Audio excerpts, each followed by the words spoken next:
What's up guys, so it's been a while since I posted the Krytac build video and there's a few reasons why, or some of you already know because I've replied to your comments, but I've run into some major issues with the Krytac.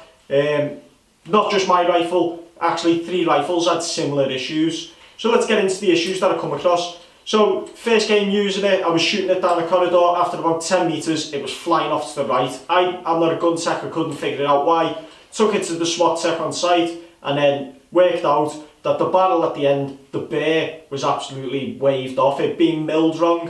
Turned out the other 2 rifles had similar issues to that. So I've switched the barrel out for something different. I won't get into the changes that I've done, I'll save that for the next video because there's still a few more to do.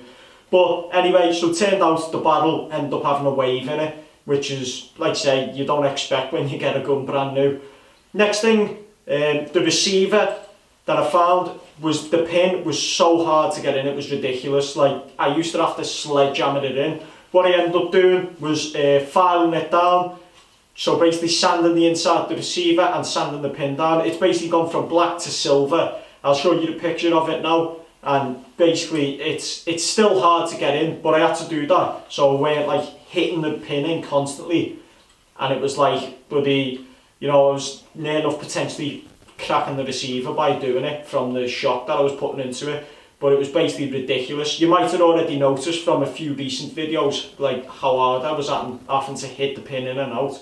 Next thing I noticed was the springs. So the spring itself was making a weird noise. Now when I was shooting it was shooting 230 out the box, which I thought was a bit weird. I thought it was just like being trimmed down or whatever to cater for UK limits. But when it turned out, this is the spring I got. Now that's a genuine normal 110 spring, 100 spring, 190 spring, they all come that size. And then obviously that's the spring I got out the Krytac. As you can see, it's pretty much half the size. It's been cut where the Krytac did that or the shop where I got it from did that, I don't know. But either way, that's what it come out as. Eventually that would have stripped the piston and potentially damaged the internals on the gearbox, which like I say isn't good. Obviously paying £200 to £300 for a rifle, you don't expect these issues out the box. So obviously contacted through Krytac on the Facebook page, the owners page, and basically I didn't really get much help through it, you know. Said what issues I had. Matt, who you might already know, he had similar issues to me, but he exchanged his rifle, basically got a full refund, and he went out and actually chanced buying another Krytac, and is, like, fortunately is running well.